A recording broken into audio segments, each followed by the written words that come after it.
So far in this series, we've covered the overwhelmed business owner, we've covered the unsure business owner, we've covered the curious business owner, and today is the fourth and final installment of the key owner stage definitions. And today we're going to cover the growing business owner.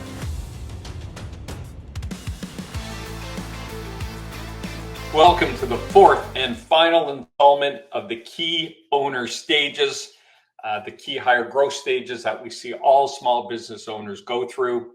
So far, we've covered off the overwhelmed business owner, where the overwhelmed business owner looking at their car, all four tires have fallen off and they're wondering, where do I even start? Then we move to the unsure business owner who is driving down the highway on wobbly wheels. It's a rocky ride, it's rough. You're still going to get where you're going, but you still are pointing and unsure. How do I fix this problem? Then we move to the curious business owner, and that's the squeaky wheel. Things are going along okay. You have a problem. You can hear it. You can point to that problem, but you're curious to know, how can I actually fix that? And today we're going to talk about the growing business owner. And when we talk about the growing business owner, the analogy we like to use is, we're going to start putting high performance tires on your automobile so we can get the best out of the business. When it comes to a growing business owner, really their thought is, man, we just have too few of the right people in our business. And I'm afraid, or I'm starting to see, it's going to start holding back our performance. Welcome to the KeyHire Small Business Podcast. I'm your host, Corey Harlock, creator of KeyHire Solutions, where we help small businesses grow with our talent. Before we dive in today, I just want to ask, if you're listening to this podcast, if you're watching this on YouTube and you're getting value, please either shoot it over to a friend, a business owner you have who this might resonate with, or connect with us. And you can connect with us either by following us on Spotify or Apple, whatever platform you're listening to this on. You can subscribe to the YouTube channel, or you can connect with me directly on LinkedIn. Just go into LinkedIn and type in Corey Harlock and I'll pop up. You'll see me. Look for Corey Harlock from KeyHire. I'd love to connect with you, love to interact with you, know what you're thinking, know what your challenges are, and how we can better help you with this podcast, what topics we might want to include on the podcast. All right, so today we're diving into our growing business owner, and growing business owners are in a unique situation. So they're generally seeing some sales momentum. We like to start with definitions, so let's talk about what a growing business owner looks like. They're seeing some sales momentum, so revenue is starting to increase. You're seeing that pressure. You're starting to see some cracks opening up, right? You might be hearing things like, we got to put in overtime until we can get this big order out, or I need to hire a few bodies, we're understaffed. If you're looking at sales, it might be, man, we can't go out and make any more meetings. All of our guys are tied up right now with what they're doing. If you're looking at your administration, they're just chasing around, fighting fires instead of being proactive and strategic about what they're trying to do. You're going to see some operational strain as well. So you're going to be short on capacity, short on ideas. You're going to have a lot of people whose solution to your problem is, we just have to work longer, harder. People that are bringing unique ideas to the table, you might be hearing things like, we don't have time to do that. I barely have time to accomplish my objectives that you put out in front of me today based on our revenue. I don't know how I'm going to implement that. I don't understand it. I don't think it's going to work. I just have to focus on what I have in front of me. You're going to start seeing a bit of a strategic shift. You're going to want to start, you're going to be thinking we need to be moving beyond the day-to-day here and thinking about how can we continue this, but your team and your leaders are going to be stuck in the tactical of the day-to-day. Another challenge as an owner you might face is you're going to be juggling resources now. You're going to be pulling people from here, plugging them in over here, and then, oh no, now I need you over here. So we talked earlier about how when a business is in that overwhelmed or unsure stage, we often have leaders that are doing multiple roles. So I might be your director of sales, but if operations gets in the shit, I'm going to jump in there and I might be helping out. I might be supervising. I might be picking up the phone to call a supplier, whatever that might be. And so we want to get away from that. And as you're growing, you might have established a nice kind of order where my people are and where my experts are.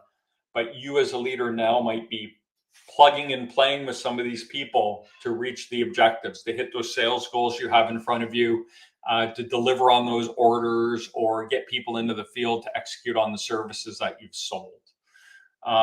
Quality and OTDs, on-time deliveries. This is another indicator of a growing business. You might start to see, because we're trying to bang our product out, or we might be trying to deliver our service to get to the next call, to get that next order in the queue.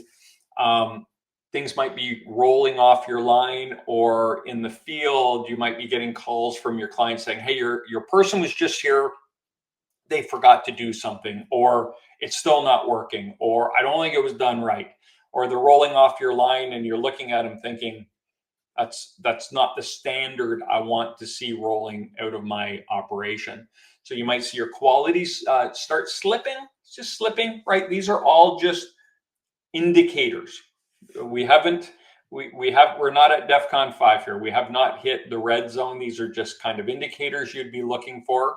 On-time delivery, might be delivering things late. You might be able to project down and look at your queue and go, there's no way. The third order in the queue is a big one, and there's no way we're going to meet that delivery date. So these are things to start looking at. Cash flow tension. You're going to be putting a lot more money into the business right now because you're growing, you're busy. But those receivables are a little way down the road. So you might be feeling a little tension when it comes to your cash flow money in the bank. And you're going to start seeing, this is really where your leadership gaps, your constraints in terms of capacity are going to start showing through. You're really going to start seeing who's rising up, bringing ideas, managing through this growth, being innovative with their people, bringing ideas to you, the owner, about how we can fix things. And you're going to see people who are just going to put their head down and think the only way I can get through this is by working longer and working harder. And to me, that's always a key indicator. As we go through all four of these stages, if you're going to look at the capacity of your business, if you're starting with the overwhelmed or unsure business owner, that's the law of the land. It's just, we got to put our head down and work longer and work harder to deliver, because we have the team we started with, and whether the business has outgrown their ability or not is still remains to be seen. But at this level, when you have a manager whose only input is time and energy, this is a problem now. Now you really, as a leader, if you want to support the growth of your business and continue to grow, you need to be looking for leaders who are bringing capacity, innovation, bringing ideas, and not just saying, man, let's just, sometimes you got to get after it. But if that's their I don't have time to make my department better, all I can do right now is work harder and work longer, that's a red flag in terms of the ability or capacity of your leader. So there you go. We've defined out what a growing business owner, what the growing stage looks like. And this is an exciting time. This is, for a business owner, this is when you can see, woohoo, here we go. We're queuing up. Things are looking good. All the hard work we've done is paying off. We're getting market penetration. We're getting a reputation. We have people calling us now because they've heard about us. Whatever it is, this is a really exciting time. Remember, we're trying to put high performance tires on this business, so you can take those corners at high speed, so you can operate and drive and your business handles well under pressure, right? So let's move into some of the mistakes a growing business owner might make as we go through this period in our business. So the foot on the gas trap. We see what's happening down the road, and the impulse is to say, hammer the gas and say, let's go, get me more, let's get more business. We finally are cracking through. We finally have some momentum. And if you just say, go, go, go, if you don't have the leaders in the right positions, their departments will implode and you could do damage to your reputation. Remember, we went back, we're starting to see quality issues. We're starting to see OTD issues. We're starting to see leadership issues. And if you put too much pressure on a department that can't handle that pressure, something's got to give. And either all your good people will walk out because your leader's overwhelmed and micromanaging and snapping on them and losing their mind for no reason and putting unreal expectations on them, or your leader is going to implode. They can't handle it. And now you have a rudderless ship in terms of your department with no one to really lead it. So if we're going to hammer the gas, we got to make sure we have the capacity, we have the leadership we need in place. So I understand that, yes, this is it. We're finally here, but we need to temper that and think about, can the business handle it? And I've seen this in action where a business had made a reputation for themselves and sales were really strong. And after we did our analysis, I had to say to the owner, if you keep pressing your operation, they're going to blow up. And you're really going to damage your reputation, and you're going to lose a lot of the credibility you've spent the last couple of years earning. So we need to level up your operation. We needed to bring in an experienced manager to lean them out, put some safety in, put some quality QA in place. And we were able to do that. And that happened pretty quickly. And then they were able to really kind of get back on that gas and build the business. So be careful that you're not ignoring the warning signs and just pressing forward, because eventually something's going to break. And then when you're looking at bringing in that capacity, this is often one of the areas where we'll hear from a business owner, no one understands our business, we're unique. It's hard to bring in outsiders because they don't know our space, they don't know our product. But if you're in manufacturing, whatever kind of manufacturing, there are people out there that have amazing experience in manufacturing, and they can help you. They can learn your product. And the reality is there are very few totally unique products out there. And because you have brought people in the past, because we talked about before, we hired for current needs, we didn't put a right process in place, and we didn't hire for capacity. And we didn't clearly define the role. You may have brought someone in who you thought was going to be a rock star in your business, and they failed. And this is kind of clouding that judgment where maybe we're just too unique. And we can't bring people in from the outside because every time we've tried it, it hasn't worked. My pushback to you would be, it hasn't worked because you didn't bring in the right people and you didn't have the right things in place to make sure you were bringing in the right person. So watch out for that "we're unique" excuse to just kind of stay with the crew you got and press through. The other mistake we might make here is, up until now, we may have hired people, and I've addressed this in a couple of the previous kind of stages, the hiring for potential versus hiring for experience. The majority of business owners I have worked with have hired someone with zero experience, took a flyer on someone at one time, and they turned out to be a rock star. They turned out, and they're, potentially still with that business and like just kicking ass, doing a great job. What they forget is the other 100 people that had no experience that they hired for the potential that didn't work out. Hiring for potential and hoping someone can get it and jump in and take control and lead is not a plan that maximizes your opportunity for success. It's a 1 in 100 shot, maybe 1 in 50. Heck, if it's 1 in 20, that's still too much. You got to make 20 hires to get one right. So get out of this mindset now. As you're growing, We have to stop taking flyers on people with potential that are a good culture fit, but they have no experience, and worst off, they have no capacity. This is the time now to pay for talent. And it's going to be uncomfortable because I know in the past you probably paid for some talent more than you wanted and it didn't work out. I go back to, we didn't clearly define the role. We hired for current needs and we didn't have the right hiring process in place. But if we start understanding our needs, clearly defining these roles, hiring people, not to run your $10 million a year business, but to hire your $30 million a year business currently doing 10. So that pushes you into hiring people for capacity. I need someone to run a $30 million a year business.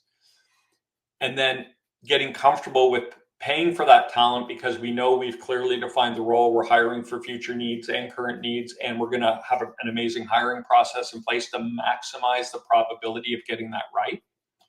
These people can come into your business. Not only can they have almost instant impact on what you're doing today to help you get through this tough spot you're in, but at the same time, they're strategically building process for the future, and they understand what the processes need to look like and the procedures. They understand what they need to look like for today, but also they can make a scalable process that the business can grow into and will still be working fine when you're doing 20 million. Mind you, the process that you use to get from 10 to 20 might not be the process you use to get from 30 to 40 or 30 to 50. But this is why we hire for capacity, so we can build in these processes. So once we get over that hump, the process is there and it can handle more growth. It can handle more capacity within your business and allow you to scale a little more responsibly with a little less pain. So get into that let's hire for, we don't need to pay big bucks. Let's just go get someone who's a real go-getter, and we'll plug them into a real important position, and then we'll cross our fingers and hope that they can figure it out. That is a recipe for 10 steps, one step forward, 10 steps back, because you're going to have to rinse and repeat that a number of times, if at all. If you're ever going to find someone, maybe you don't, and think of all the time, all the revenue, all of the employees that the revenue you'll miss out on, the customers you're going to piss off, the people that are going to quit, and your time hiring and firing and rehiring and firing. If you calculate the ROI on it, and we were to extrapolate it out, hiring someone with experience and capacity that's a good culture fit for you and paying them a fair wage for their experience is way cheaper than hiring 5 people with potential and having to fire them and deal with the damage they've done to your business. So be aware of that. And then get out of the DIY hiring mindset. I'll just do it myself.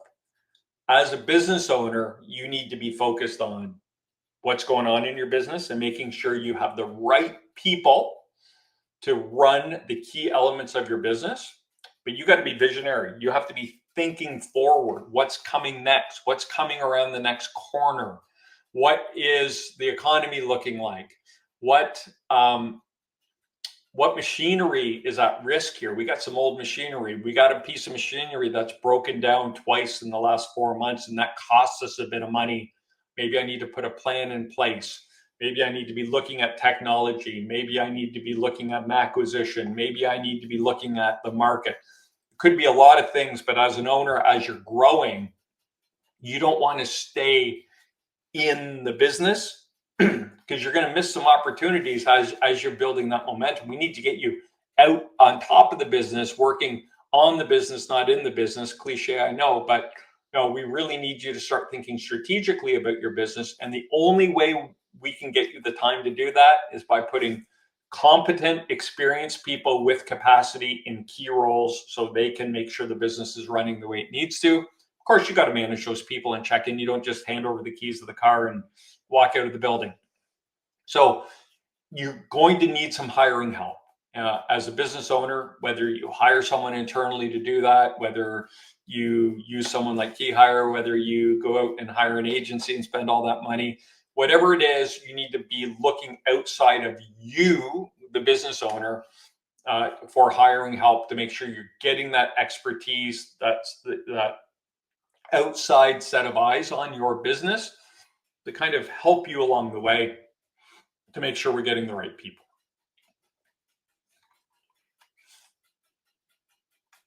And we already talked about the past experience. I know you're all a little gun shy, or a lot of you are gun shy because your neighbor said, "Oh, my buddy just got laid off. He'd be great for your business." You hired that person. Resume looked great. First 2, 3, 4 weeks were amazing. And then after 8 weeks, everyone looked at each other and said, "What does that person even do here? And how much are we paying them?" Right?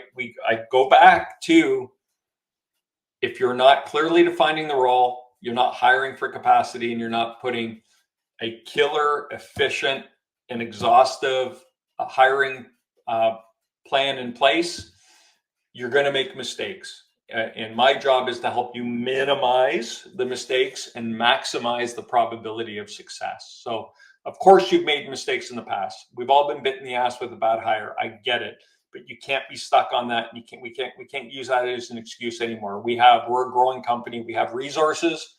We have to go out and get experts to help us. And like I said, whether that's internal, external, that's up to you. But as an owner, you didn't start this business because you love to hire. You started this business because you were passionate about something.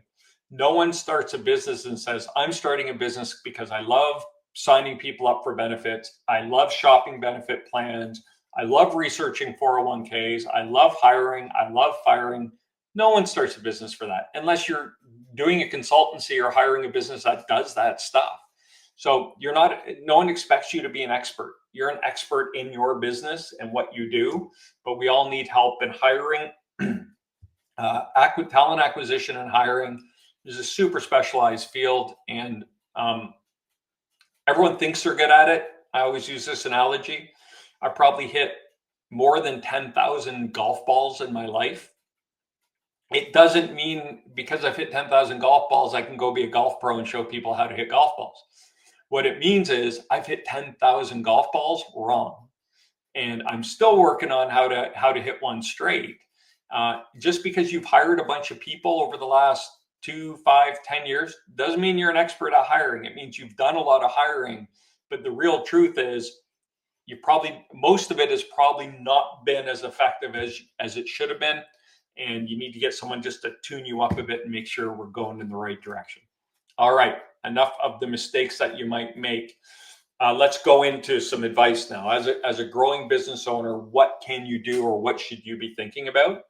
So think about right sizing at this point.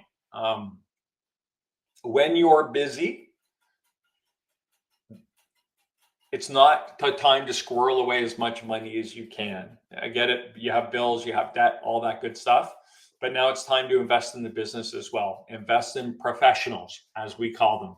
Someone with experience, someone with capacity, also have to be a great culture fit for you. But you can't have too few of the right people. We need to have the right number of the right people.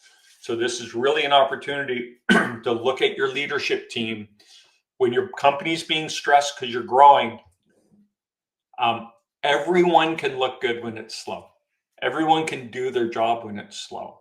But when it's busy, it's really a unique opportunity for you to assess your leaders, and you're going to clearly see who's dealing with the pressure and who's not.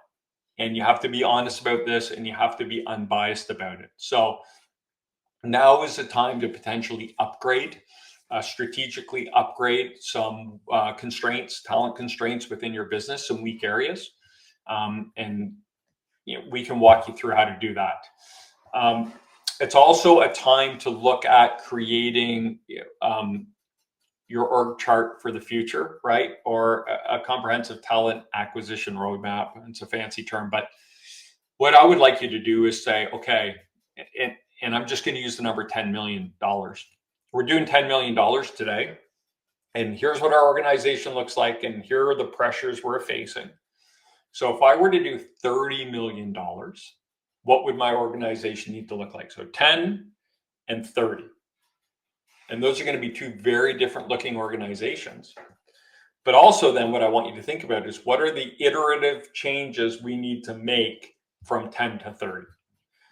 And it could be something like right now we have an operations manager. Well, we're going to need an operations director, someone with some big time experience who can coach and mentor this manager. Create and implement process and procedure for us to be a safer environment, have the best quality in our market, and produce product or services on time as promised.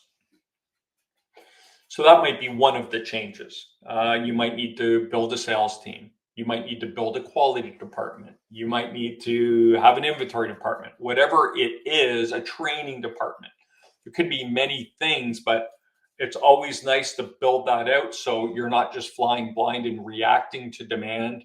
Now that you're hitting your stride and you're getting into it, it's a great time for you to say, okay, what does the future look like in the next 3 to 5 years? If our goal is to go from 10 to $30 million in the next 5 years, what are the key people, departments, key roles we're going to need to inject into this business to keep this thing going the way it is? So start thinking about that, because I know a lot of people don't. Culture also gets really, really important at this point. So when we hire, it's the triad. We always want to think about, do you have the experience we need? Obviously. We talk about capacity all the time. Are we hiring someone who has more experience than we need today that can help us grow into our revenue goals? But culture is key here. Whenever you hire someone, you want them to be reinforcing your culture, the culture you have or you're working towards. Your culture is going to change as you grow too. And I always kind of use this as an example. If I have 10 people in my company and I hire someone, they represent 10% of the culture. That's a big chunk. And if we get that wrong and cause some conflict and someone leaves, we're losing 10% of our company because of that hire. Maybe 2 people leave. Now we've lost 20%. As you get bigger and you're bringing in leaders or key hires in terms of specialized talent, if you're going to put them on your culture bus, they got to be sitting at the front. You want everyone in your business to be looking at these new people you bring in and saying, man, they're good. They're great. I love working with them. I want to be like them. I want to learn from them. I want to act like them, whatever it is. But you don't want to bring in what Simon Sinek calls high-performing assholes. You don't want to bring someone in who's really good, but super disruptive and toxic to your culture that you're trying to build. Always err on the side of culture. But when we're bringing in these people, we need to make sure we have all three. And that's why a really good hiring process becomes so important. The other thing to note here is as you are growing and your culture might start to shift and you might want to change it. So as you're bringing in these professional leaders, whatever job you're bringing them in for, if you're trying to change the culture, it's important you let your current leaders know and anyone new coming in know. A lot of times businesses will sell their culture, their aspirational culture, to a new employee. And this is a big mistake. They'll say, oh, you're going to love it here. We have a great team. On day one, this person walks in and before lunchtime, they've been pulled aside by 3 or 4 different people. And they're saying, oh, you want to stay away from this person, that person, blah, blah, blah, blah, and the gossip's flying. And their first impression before they've even gotten to lunch on their first day of work is, you lied to me. And that's a hell of a way to start a new relationship. But if you say, hey, our culture is not great right now. We have a couple people we know we're going to need to upgrade that might not be with us much longer or down the road. But we see you as a key part in transitioning our culture.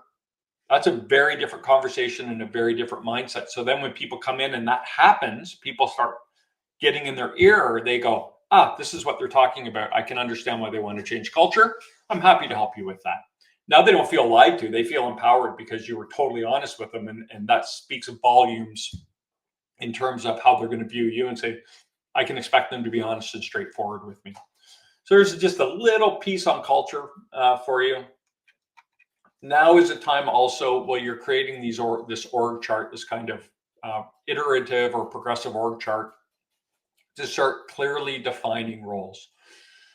I've been encouraging you through all the steps of these phases, from overwhelmed to unsure to curious to growing, to clearly define roles. But this is where it really definitely needs to happen. You need to put aces in places. You need to drop people in who have the right experience and allow them to do what they do and get them to create their own career paths within their department for the people that are in there. So an example might be, and actually I have a client right now, so their director of engineering is doing exactly that. He's trying to create a way that we bring people in at an entry level, and here are their progressions with the timelines associated with those progressions to get to be, him, to have his job. So this is a time to do that, because it's going to become really important, especially if you're trying to go out and get the talent that's on the market and get people excited about working with you. People care about what comes next for them. How do I grow with you? I hear it all the time. We can bring you in for this really cool role and they're super talented, and ultimately they'll say, okay, then what? If I do a great job for 3, 4, 5 years, where do I go next? And if you're able to say, here's the progression we see for you, and back that up with fact, here's the progression we see from you. So you see so-and-so sitting over there, they started here and we put them on this progression and now they're in this management role. We believe in promoting from within. This isn't lip service. We have proof. We've done it before. I've had also, on the other hand, excuse me, I've had a lot of clients who will say, I'll ask, so we're going after this role. What's the progression for them? They could do this, they could do that, they could do that. And I'll say, great. Point out the last person in this company that went through a similar progression. And they'll say, yeah, we don't have anyone here who's done it. And I'll respond and say, I can't sell that. You have no proof. The history is that doesn't happen here. And so that becomes a much harder sell.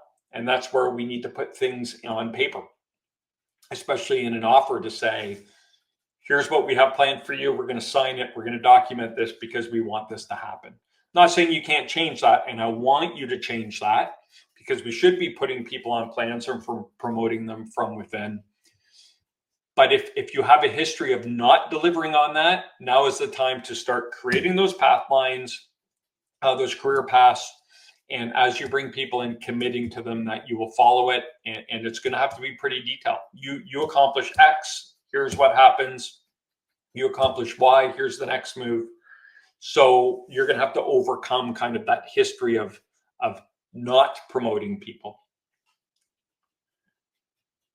And so I think that brings us to the end of the advice I can give you as a small business owner. To sum it all up, you are in a very exciting time in your business. You're growing, the hard work's paying off. You're getting excited about what the future brings. Now is the time for you as a leader to be responsible strategically, right? We got to start putting these high performance tires on your car. We need to start getting hiring right. We need to be hiring for capacity, experience, capacity, and culture. We need to be enabling these people to do what they do. It's a great time to go back and assess your leaders and look at your business and see who's taking the pressure and who is not. That's a good indicator. It's also time to start investing in getting the right people, getting out of that DIY mindset and getting professionals to help you. Again, whether it's insourced or outsourced, whether you're hiring someone or engaging a consultant, you need someone to come in and help you with that hiring to make sure we're doing it right. We're going to pay a lot of money for these folks, and we always want to maximize the probability of getting it right.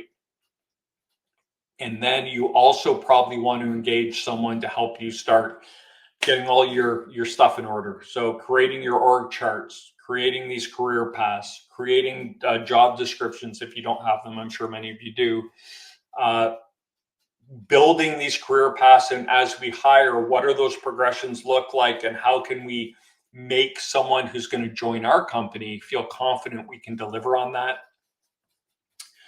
Remember, these people joining your company, they're leaving companies they know, mostly like, and kind of trust, and they don't know you. They might know you, or that they might not know you very well. They might like you a lot, but they don't trust you yet. And the way we engage with the talent we need, that professional talent to help us continue growing responsibly, keeping our quality up, keeping our OTDs online, keeping our sales projection, keep hitting those sales projections, keeping morale high, building a great culture, is by getting great people.